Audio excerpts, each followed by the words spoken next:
We talked about the career. We talked about the son. The third part of this, and this is definitely one of the parts I can't wait to hear what your answers will be. I want your take on this.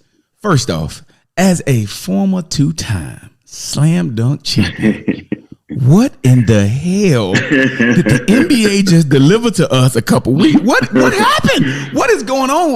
Listen, when I was a shorty, you couldn't wait to watch a slam dunk contest. Yeah. But last time I couldn't wait to turn it off. What is going on, man?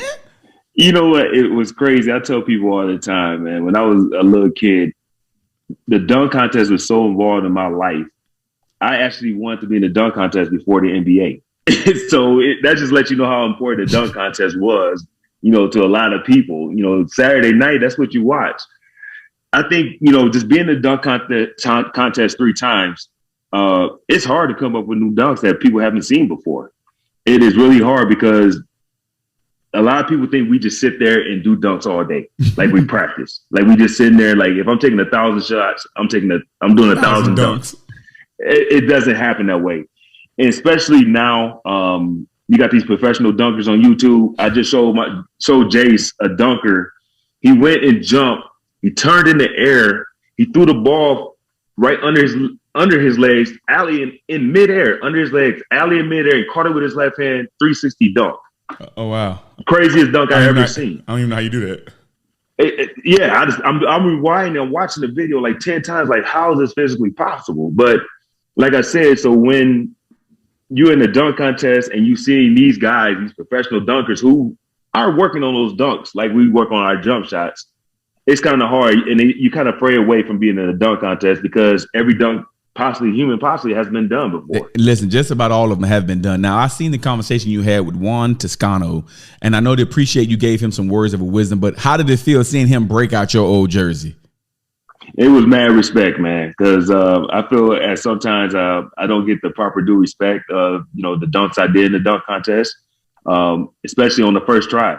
I mean, we're in the era where you get 8 tries now. So, man, they got always. They get so many tries. I get tired of seeing them try to dunk. Right. Like at that, do something different. Yeah, you just take the element out surprise. So, but I was really appreciative that he was, attempt to try that, putting on the jersey, representing myself, but also representing Oakland. Ron from 97th Street in Oakland. Those fans, the real Warrior, old school fans there, man. They knew what that was about, man. It was just a moment that was unbelievable. Now listen, I can't let you out of here without putting you on the hot seat. I got to get you them questions that get you in trouble, kind of, not too much trouble. Now, you had the privilege of playing in the early 2000s, and you've played against some of the best. And there's been this debate that has been going on forever and ever. But I'm going to make it maybe it's not going to be easier. Right. Top 3 all time. Who is the best 3? Is it Jordan, Kobe, or LeBron? Talk to me. Or maybe you have your own top 3. No, to be honest with you, I'm biased. I think my era, and I'm biased. This is a biased answer too, because I'm in the era that I'm old enough to play against Mike. Mm-hmm. My prime was against Kobe, and I was young enough to still compete against LeBron. So I played against all 3 of those guys. I was young enough. I grew up watching Jordan, so Jordan is number 1. I put Kobe 2 because I competed at him at his best when he was the man. I mean, it was the second coming of Jordan to me. Mm-hmm. And no disrespect to LeBron, I just think he's 3rd because the other 2 were just so special. Don't get me wrong, what LeBron does is amazing, but what Kobe did every year in and year out was almost like Mike. He came back every year with something in his game that I'd never seen before. I mean, he came back one year, he was shooting left-hand jump shots. I'm like, how am I going to defend this dude? He's turning around shooting left-hand jump shots. The next year he comes, he was the first one to do the rip-through. I mean, he fouled me out every game. So it was just that he had such a mentality and will to win and competitiveness that he came back every year and he tried to work on his weaknesses. I'm not saying that LeBron didn't do that, but it's Kobe. I mean, in my opinion, it's biased. I think it goes Jordan, Kobe, LeBron. Everybody talks about Kobe, man, and rest in peace, man. A legend lost way too soon, man. But they talk about the stories. Do you have any Mamba moments where you just remember him just going to? Because everybody talks like he was just different on that court, like his attitude towards the game. Do you have any things that you remember of you and him kind of going at it or something of that nature? All the time, man. I mean, for me, Kobe was the benchmark for two guards. So every offseason, my mind was, I got to work for Kobe. I got to work because I got to play Kobe 4 times. I'm in Golden State. I got to see him 4 times and then 2 times in the preseason. So it was always in that mentality going in there. And I can remember one time, I think it was my second or third year in the NBA. He comes up to me. He's like, hey, man, how you doing? He shakes my hand. We're on the court. He embracing me. But he's like, patting me down. I'm like, what are you doing? Weird. Why you patting me down? First play of the game, post me up, bow, elbow to the ribs.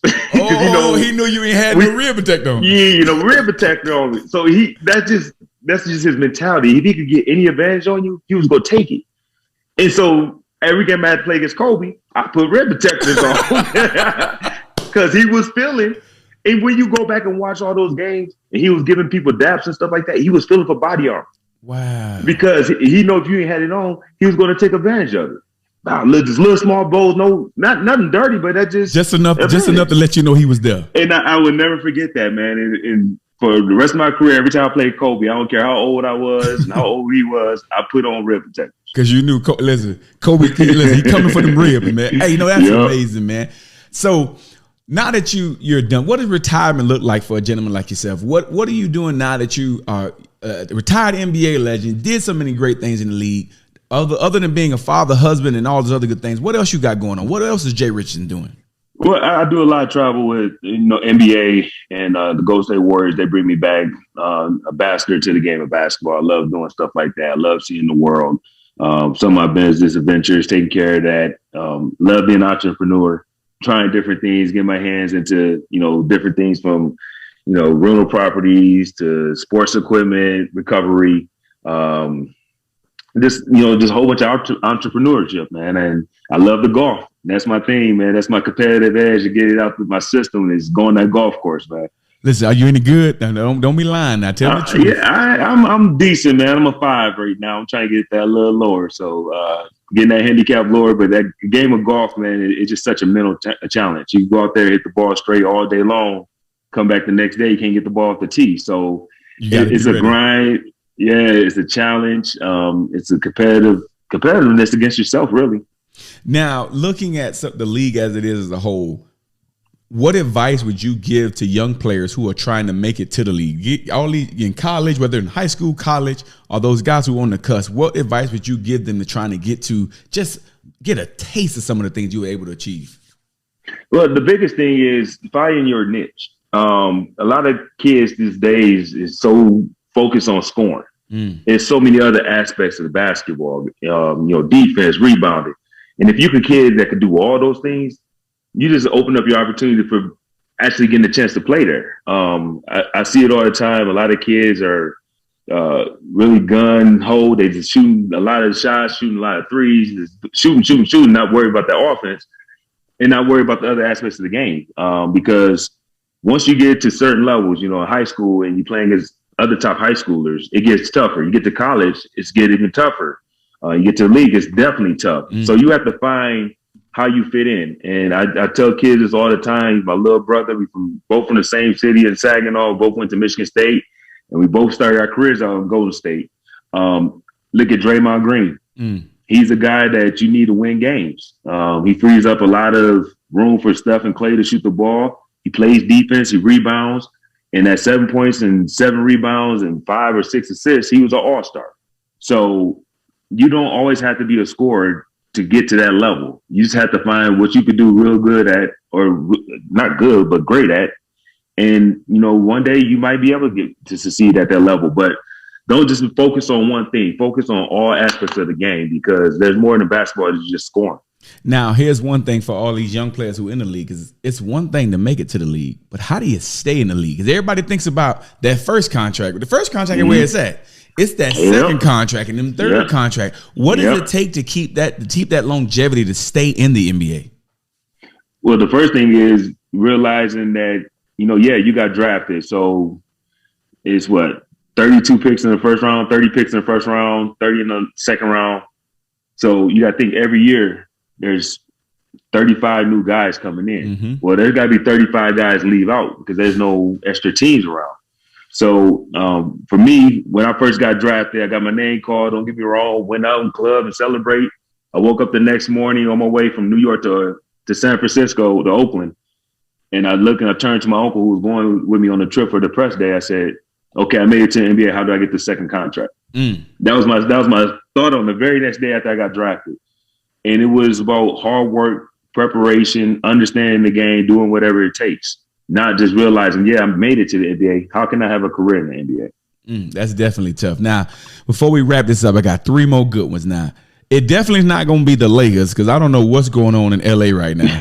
I don't understand. Everybody wants to build these super teams. See, y'all didn't have super teams back when I was a certain. Y'all was going. We didn't have super teams. You got who you got. What are your thoughts on all these young pups? Everybody wants to go grab all their super friends and play on the team. What's your thoughts on that? Well, it works on certain situations. You got to have the right kind of chemistry. It worked in Miami with LeBron, D Wade, Chris Bosh. It worked in Boston with Paul Pierce, Ray Allen, Kevin Garnett.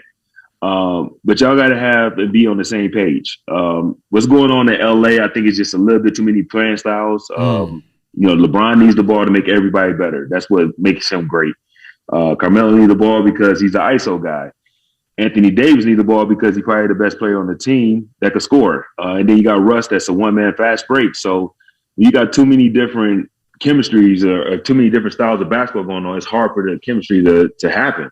And those guys are older. Yeah, so they ain't spring chickens no more. Nah, LeBron, but 38 now, 37, 38, Melo in late 30s, Russ early 30s. You playing against some guys at 23, 24, 25 years old. And these young pups nowadays, they are coming. They're coming. Ja Morants of the world. And yeah, they're coming, man. So it's not as easy as it used to be. But, I think these guys, this generation of kids are super skilled. They are way more skilled than we are. These guys can do everything. And they're figuring out a way how to play basketball and win games. All right. I'm gonna put your foot on the fire. Who's winning the NBA championship in your opinion? I know it's early. Yeah, I have no idea. To be honest with you, Miami Heat. That's the answer. The Miami Heat. Miami got a shot, man. They got a shot, but you got Milwaukee over there now. You forget about Milwaukee. And that boy Giannis is a problem. Boy. He's a problem. He's a problem. And you got Brooklyn if Kyrie could play home games. Ain't that crazy? Like the world we live in, we don't even know if somebody can play their home game in their own arena. Man. That boy go out and score that man go out and score 60 points one night and can't play the next night. It's a weird situation, but you got those 3 on the East. And then the West, man, it's always a dogfight. You can never count out Golden State. You see what Memphis is doing, man. I don't know if they're ready for that prime time. They got to have some bumps and bruises, but they're a threat. They getting them. And you got Phoenix without Chris right now. So, I don't think it's a front runner right now. I think it's up for grabs, man. Whoever gets it going and got it rolling as a team is going to win it. This leads me to what I like to think is my final time out. For my final time out, ladies and gentlemen, you've had a great time listening to one of the best guests that we've had on the show. And what he told you about is hard work, dedication, and striving for your goals. If you want something, it's not just getting there. You have to stay there. And to do that, you have to put in the work that everybody else isn't willing to do. And it's not always popular. It's not always pretty, but it's what's needed to get to where you need to.